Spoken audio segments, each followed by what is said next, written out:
মুস্তাফিজুর রহমানের আইপিএল নিয়ে আলোচনা করতে চাই।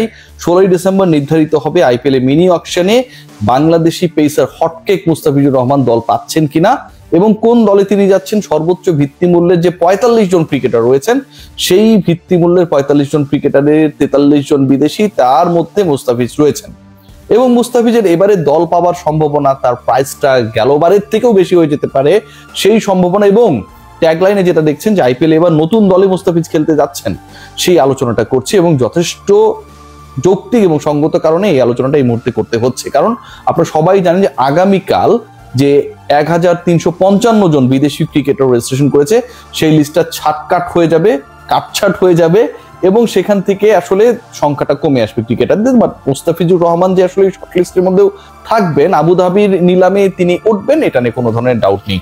একটু আপনাদেরকে বলে নিই যে মুস্তাফিজুর রহমান আসলে কোন দলে যাচ্ছেন। এখন পর্যন্ত আইপিএল এ তিনি 5টা দলের হয়ে খেলেছেন, 10টা দল অংশগ্রহণ করে। সানরাইজার্স হায়দ্রাবাদ হয়ে তিনি খেলেছিলেন প্রথম আইপিএল 2016 সালে, মুম্বাই ইন্ডিয়ান্সের হয়ে খেলেছিলেন তিনি পরবর্তী সময়ে, রাজস্থান রয়্যালসের হয়ে 2021 খেলেছিলেন, দিল্লি ক্যাপিটালসের হয়ে 2022 খেলেছেন, 23 খেলেছেন এবং সবচেয়ে মজার ব্যাপার যে সবশেষ আসর সেখানটা আমরা দেখেছিলাম দিল্লি ক্যাপিটালসের হয়ে মুস্তাফিজ পারফরমেন্স করেছেন এবং চেন্নাই সুপার কিংস এর হয়ে মহেন্দ্র সিং ধোনির দলের হয়ে তিনি খেলেছিলেন 2024 আসর। অর্থাৎ এই যে আমি দলগুলোর কথা বললাম, হায়দ্রাবাদ, মুম্বাই, রাজস্থান, দিল্লি, চেন্নাই, এর বাইরে একটা দল মুস্তাফিজের ব্যাপারে প্রবল আগ্রহী হয়ে ওঠার সম্ভাবনা রয়েছে এবং সেই ডিসকাশনটা নিয়ে আসলে এবারে আলোচনা হোয়াট অ্যাবাউট সাকিব আল হাসান, সেই আলোচনায় হয়তো আসার চেষ্টা করব শর্টকাটে আলোচনাটা যদি শেষ করতে পারি। দেখুন, মুস্তাফিজের গত আইপিএল এর পারফরমেন্স যদি আপনারা দেখেন তাহলে সেটা অনেককেই আসলে ঈর্ষান্বিত করেছিল, অনেককেই হতাশাগ্রস্ত করেছিল এবং আফসোসে ভাসিয়েছিল। 3টা ম্যাচ খেলার সুযোগ পেয়েছিলেন, শেষ মুহূর্তে তাকে ডাকা হয়েছিল রিপ্লেসমেন্ট ক্রিকেটার হিসেবে এবং সেই 3 ম্যাচে তিনি দিল্লির হয়ে 4টা উইকেট নিয়েছিলেন। সেই 4 উইকেট নিয়েছিলেন 3 ম্যাচে, উইকেট লেস ছিলেন যেই ম্যাচটায়, সেই ম্যাচটাও বেস্ট ইকোনমিক্যাল বোলার ছিলেন, সবচেয়ে কম রান দেওয়া বোলার ছিলেন এবং সেই ম্যাচে তার দল 10 উইকেটে হেরেছিল, মানে মুস্তাফিজের কিছু করার ছিল না। মুম্বাইয়ের বিরুদ্ধে যে ম্যাচ খেলেছিলেন সেই ম্যাচেও শুরুতে মুস্তাফিজ বল করেছিলেন, রোহিত শর্মা উইকেট নিয়েছিলেন। পাঞ্জাবের সাথে যে ম্যাচটা খেলেছিলেন সেই ম্যাচে মুস্তাফিজ 3 উইকেট নিয়েছিলেন এবং সেই 3 উইকেট নেওয়া ম্যাচেও সবচেয়ে ইকোনমিক্যাল বোলার ছিলেন আমাদের ফিটজ। সো আউট অফ 3 ম্যাচেস আপনি 2টাতেই হচ্ছে বেস্ট ইকোনমিক্যাল বোলার এবং দলকে সার্ভিস দিয়েছেন, 3 ম্যাচে 4 উইকেট নিয়েছেন এবং আপনাকে পিক করা হয়েছে এমন একজন ক্রিকেটার হিসেবে যাকে মেগা অকশন থেকে নেওয়া হয় না, রিপ্লেসমেন্ট ক্রিকেটার হিসেবে নেওয়া হয়েছে। যেই দলটা তাকে নিল এবং তার খেলা নিয়ে অনেক অনিশ্চয়তা ছিল, তাকে তার ফ্র্যাঞ্চাইজি টিম চাচ্ছিল, বাংলাদেশ পাঠাবে কি পাঠাবে না এটা নিয়ে একটা অনিশ্চয়তা, শেষ পর্যন্ত ফিজ গিয়েছেন, শেষ পর্যন্ত Fizz without any training, proper orientation ছাড়া পারফর্ম করেছেন এবং পারফরমেন্স করে তিনি দেখিয়ে দিয়েছেন যে আগের মৌসুমে 2024 মৌসুমে চেন্নাই সুপার কিংস এর হয়ে মুস্তাফিজ যে আইপিএলটা খেললেন সেই আইপিএলে তার লাস্ট ম্যাচ খেলা পর্যন্ত তিনি উইকেট টেকারদের লিডার বোর্ডের টপ উইকেট শিকারী ছিলেন। তারপরেও তাকে চেন্নাই ধরে রাখেনি, তারপরেও মেগা অকশনে তাকে কেউ কেনেনি, কিন্তু শেষ পর্যন্ত যখন বাধ্য হলো একটা দল রিপ্লেসমেন্ট ক্রিকেটারকে ইনক্লুড করতে, সেই জায়গায় মুস্তাফিজুর রহমান গিয়ে পারফর্ম করে দিলেন। সো সেই ফিজকে কেন নিতে চাইবে না দলগুলো? আরেকটা কারণ রয়েছে, মুস্তাফিজকে তো নিতে চাইবেই, একই সাথে এবারের আইপিএলে মিনি অকশনে, অকশন মিনি হলেও দলগুলো যেহেতু 25 সদস্যের স্কোয়াড করতে পারবে, বিদেশিদের হিসাব রয়েছে সেখানটায়, 31টা বিদেশিদের স্পট ফাঁকা রয়েছে। এখন এই যে 31টা বিদেশিদের স্পট ফাঁকা রয়েছে, 50% যদি আমি করি যে 31টার মধ্যে হয়তো বিদেশি 16 জন ব্যাটসম্যান বা ব্যাটারকে তারা ঢোকানোর চেষ্টা করবে, বাকি 15টা বা 16টা কিন্তু বোলিং ডিপার্টমেন্টের যারা আসলে জেনারেল হিসেবে কাজ করেন তাদের জন্য স্পট। সো আপনি যে 14, 15, 16টা বোলার নেবেন, সেই 15-র মধ্যে বাংলাদেশের ফিজ কি থাকবে না? অনেক বড় বড় বোলার থাকতে পারেন, কিন্তু সেই বোলাররা তো অলরেডি আইপিএল এর বিভিন্ন দলের সাথে আছেন।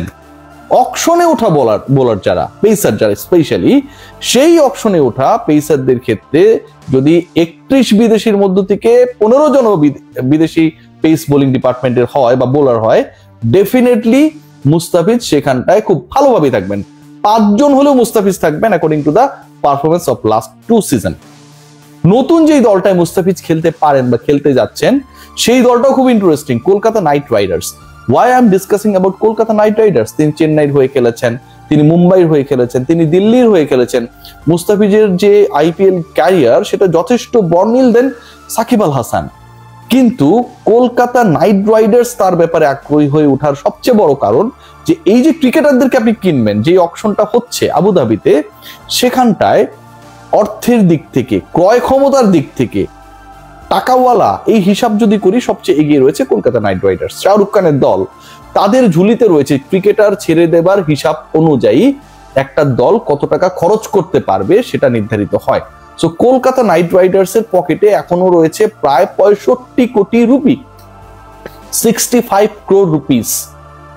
কলকাতা নাইট রাইডার্স তারা এত টাকা নিয়ে মিনি অকশনে বা নিলামে যাচ্ছে কারণ they need to purchase too many cricketers, এবং সেই হিসাবে Mustafizur Rahman could be a hot cake for Kolkata Knight Riders. Performance, Bangali, Kolkata, social media connection সব মিলিয়ে এবং কলকাতার অর্থ খরচ করার ক্ষমতা, মুস্তাফিজের সম্ভাব্য নেক্সট টিম হতে যাচ্ছে কলকাতা নাইট রাইডার্স। এবং সেই দলের হয়ে মুস্তাফিজ যদি খেলেন বা দল পান, সেক্ষেত্রে মুস্তাফিজের প্রাইসটা গেলবার তিনি 6 কোটি রুপি, 8 কোটি বাংলা টাকা, যেটা আইপিএল ইতিহাসে কোনো বাংলাদেশি ক্রিকেটারের রেকর্ড মূল্য ছিল, সেটাকেও ছাড়িয়ে যেতে পারেন। 27 কোটি রুপিতে ঋষভ পন্ট বিক্রি হয়েছিলেন। আমরা মিচেল স্টার্ককে দেখেছিলাম 24 কোটি 50 লাখ বা এরকম একটা ফিগারে তিনি বিক্রি হয়েছিলেন। সো ওয়াই নট মুস্তাফিজ 6-7 কোটি রুপি পাবেন, এটা নিয়ে খুব বেশি টেনশন হওয়ার আমি কোনো কারণ দেখি না। এর পেছনে আরো একটা বড় যুক্তি রয়েছে, যেহেতু আইপিএল হবে আফটার দ্য টি20 ওয়ার্ল্ড কাপ, মুস্তাফিজের খেলা নিয়ে, এনওসি নিয়ে আমার মনে হয় যে নাটক বা নাটঙ্কিটা করে বাংলাদেশ ক্রিকেট বোর্ড, সেটা এবার আর হবে না, বা হইলেও আসলে ওই লেভেলে হবে না। তাকে ছেড়েই দেওয়া হবে যে যা বাবা আইপিএলটা খেলে, যেমন রিশাদকে বিগ ব্যাশে খেলার জন্য অনুমতি দেওয়া হয়েছে rather than playing in the BPL. So আমার কাছে মনে হয় মুস্তাফিজের জন্য আপকামিং আইপিএল এর মিনি অকশনটা অনেক বিগার অপরচুনিটি ক্রিয়েট করতে পারে। চেন্নাই তো মুস্তাফিজ ফিরতে পারেন। চেন্নাই সুপার কিংস যেই দলটাকে ধরে রাখেনি, যেই দলের হয়ে তিনি পারফরমেন্স করেছিলেন, অভিষেক ম্যাচে ম্যান অফ দ্য ম্যাচ হয়েছিলেন, প্রথম ম্যাচটায় তিনি রয়্যাল চ্যালেঞ্জার্স ব্যাঙ্গালুরুকে ঘুরিয়ে দিয়েছিলেন, দলকে জিতিয়েছিলেন, সেই চেন্নাই সুপার কিংস এর হয়ে ম্যাচ লাস্ট যেটা খেলেছিলেন সেই পর্যন্ত তিনি পুরো আইপিএল এর টপ ছিলেন উইকেট টেকারদের লিডার বোর্ডে, তাকে ধরে রাখা হয় নাই। এবং পরবর্তী সময়ে যখন তাকে রিপ্লেসমেন্ট ক্রিকেটার হিসেবে খেলানো হয়, তিনি অসাধারণ পারফরমেন্স করেছেন। চেন্নাই কেন তাকে দলে ফেরাতে পারে? কারণ কলকাতার পরেই সবচেয়ে ক্রয় ক্ষমতায় এগিয়ে থাকা দল হচ্ছে Chennai Super Kings. Almost 44 crore rupees they have. 44 কোটি রুপি নিয়ে মিনি অকশনে নামবে চেন্নাই সুপার কিংস। 44 কোটি rupee, it's a big amount. মুস্তাফিজের ভিত্তি মূল্য 2 কোটি রুপি। আপনি যদি ভিত্তি মূল্য কেনার জন্য চেষ্টা করেন, সেক্ষেত্রেও আপনার আরো 42 কোটি রুপি থাকবে। কলকাতা যদি মুস্তাফিজকে ভিত্তি মূল্যও কেনার চেষ্টা করে, তারপরেও তাদের রেস্ট অফ দ্য মানির যে অ্যামাউন্টটা থাকবে সেটা হচ্ছে 63 কোটি রুপি। সো আমি মনে করি there is a big possibility for Mustafiz to be purchased by either Kolkata Knight Riders, which will be his new team, or his previous team Chennai Super Kings। এই দুই দলের আরেকটা প্লাস পয়েন্টের জায়গা রয়েছে। দেখুন, হোম টিম হিসেবে যখন আপনি ইডেন গার্ডেন্সে ম্যাচ খেলবেন আর আপনি চিপকে খেলবেন, তখন কিন্তু সেখানকার হোম অ্যাডভান্টেজ কাজে লাগানোর একটা ব্যাপার থাকে। কলকাতার উইকেট বা চিপকের উইকেটের মধ্যে একটা সিমিলারিটি পাবেন, স্লো অ্যান্ড লো, অনেকটা মিরপুরের মতো। এবং চিপকের উইকেটেই কিন্তু আলটিমেটলি মুস্তাফিজুর রহমান সাকসেসফুল ছিলেন, আমরা দেখেছি সেটা। So definitely you need someone at least after 50% matches যেটা আপনি হোমে খেলবেন, সেখানটায় প্রপার সার্ভিসটা দেবে। মুস্তাফিজ ছাড়া কলকাতা বা চেন্নাই তাদের পেস ইউনিটে এত বেটার অপশন আর কেউ আছে আমার তো মনে হয় না। Good luck for Mustafiz. Let's see what happens. But there is a big probability for Mustafiz to be purchased. Take care.